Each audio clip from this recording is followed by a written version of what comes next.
ناظرین، پاکستان نے افغان عمل کے لیے بہت کام کیا اور اس تمام تر صورتحال کا خود اعتراف کیا اقوام متحدہ کے سیکریٹری جنرل انطونیو گوتریس نے۔ انہوں نے آج اس بات کا اعتراف کیا کہ 40 سال تک افغان مہاجرین کے لیے کوئی پابندی پاکستان نے نہیں لگائی، بلکہ مہاجرین کے لیے دروازے کھلے رکھے۔ حالانکہ اندرونی طور پر پاکستان کو کئی مشکلات کا سامنا کرنا پڑا۔ ہم یہ دیکھ رہے ہیں کہ افغانستان میں قیام امن کے حوالے سے پاکستان نے جو کام کیا اس کی پوری دنیا متعارف ہو رہی ہے۔ پاکستان جو فینسنگ کا عمل تھا، سب سے پہلے پاکستان کی جانب سے شروع کیا گیا، حالانکہ افغانستان نے اس بارے میں خاصی پس و پیش کا سامنا کیا۔ افغانستان نے اس پر کام بھی شروع نہیں کیا، لیکن جو باڑ لگانے کا عمل تھا اب وہ تقریباً مکمل ہونے والا ہے، جس کی بات وزیر اعظم پاکستان عمران خان نے بھی آج کہی۔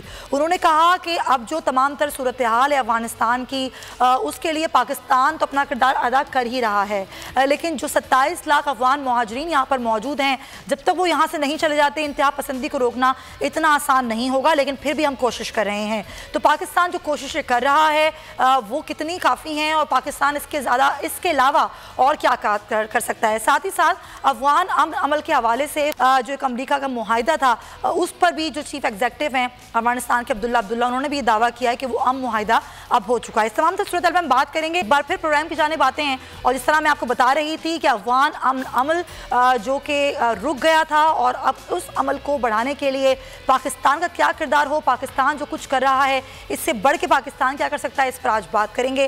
ہمیں جوائن کریں رستم شاہ محمد صاحب، افغان امور کے ماہر ہیں، آپ کا بہت شکریہ۔ کراچی اسٹوڈیوز میں جوائن کریں نذیر لغاری صاحب، سینئر صحافی ہیں، سید ضیاء لغاری صاحب، آپ کا بھی بہت شکریہ، اور عثمان سعید بصری صاحب پاکستان تحریک انصاف سے میں جوائن کریں، عثمان صاحب آپ کا بھی بہت شکریہ۔ رستم شاہ صاحب، جس طریقے سے میں نے ذکر کیا کہ آج خود متعارف ہوئے اقوام متحدہ کے سیکریٹری جنرل کہ پاکستان نے جو دباؤ تھا اس کے باوجود جو ہے افغان مہاجرین کے دروازے کھلے رکھے، لیکن اس تمام تر صورتحال کے باوجود پاکستان کا جو کردار ہے وہ قابل ستائش ہے۔ پاکستان جو فینسنگ کا عمل ہے اس کو بھی پورا کر رہا ہے۔ نہ صرف یہ بلکہ پاکستان نے جو افغانستان اور امریکہ کے درمیان جو امن معاہدہ ہے اس کے لیے بھی اپنا بڑا کلیدی کردار ادا کیا ہے۔ تو رستم شاہ صاحب، آپ کیا سمجھتے ہیں کہ پاکستان اور مزید کیا کر سکتا ہے؟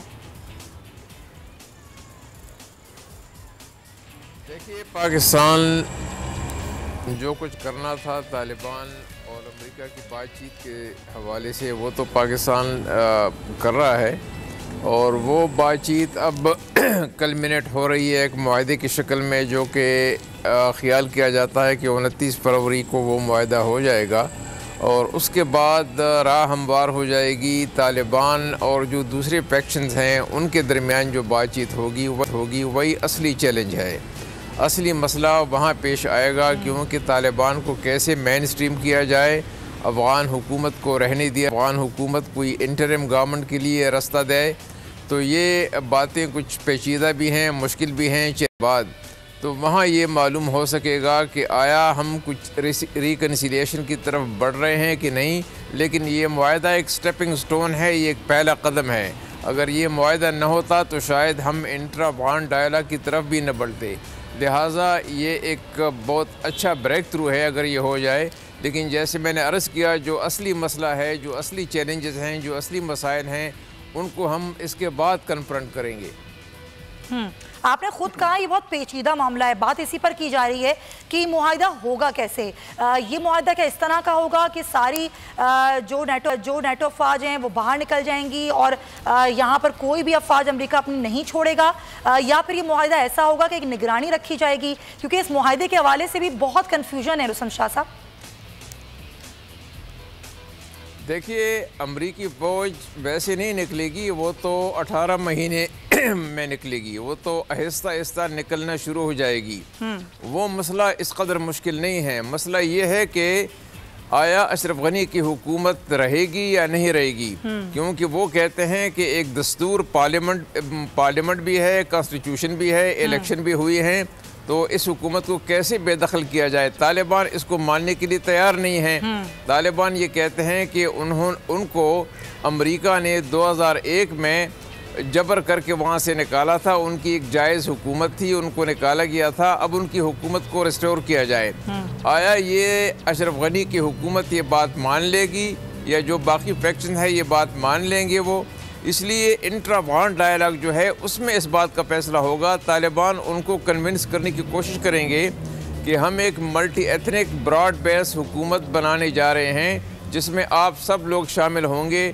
ہو سکتا ہے کہ وہ حکومت انٹرم گورنمنٹ ہو, 1-2 سال کے لیے ہو, اور اس کی کچھ اسپیسیفک رسپانسبلٹیز ہوں, اور اس کے بعد کوئی الیکشن وغیرہ ہو. لیکن یہ باتیں اس وقت قیاس آرائیاں ہیں, کیونکہ اس پہ کوئی ڈیفینیٹیو کوئی ویو موجود نہیں ہے.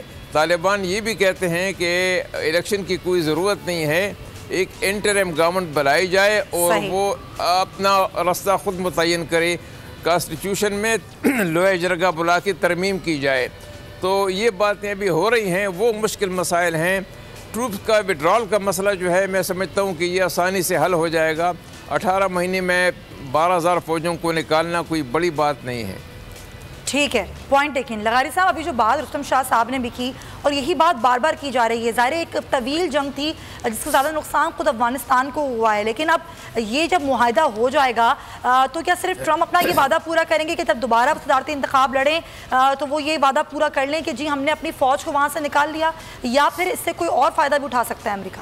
دیکھیں, امریکہ کا سر دست تو یہ فائدہ ہے, بہت شارٹ سائٹڈنس ہے. اگر یہ صرف یہ سوچا ہے کہ وہ الیکشن میں جا رہے ہیں اور ڈونالڈ ٹرمپ اپنی انتخابی فتح کے لیے اس طرح کا کام کر رہے ہیں اور وہ جلد افغان معاملے کو طے کرنا چاہتے ہیں, تو افغانستان کے مسئلے کے پائیدار حل کے لیے جو کارروائی ہونی چاہیے تھی 90s کے فرسٹ دور میں جب یہاں سے اقتدار ختم ہوا تھا ڈاکٹر نجیب اللہ کا, اس سے پہلے بھی جو کوششیں ہونی چاہیے تھیں کہ ایک پائیدار حکومت اس کے بعد وجود میں آئے, تو وہ نہیں ہو سکی تھی.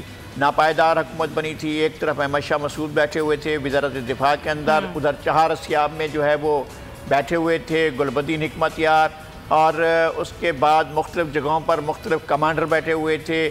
ایک کمانڈر لوگر میں بیٹھا ہوا تھا, ایک کمانڈر ریشخور میں بیٹھا ہوا تھا, ایک کمانڈر سروبی میں بیٹھا ہوا تھا, کچھ کمانڈر کہیں اور بیٹھے ہوئے تھے, عبدالرب رسول سیاف کہیں اور بیٹھے ہوئے تھے.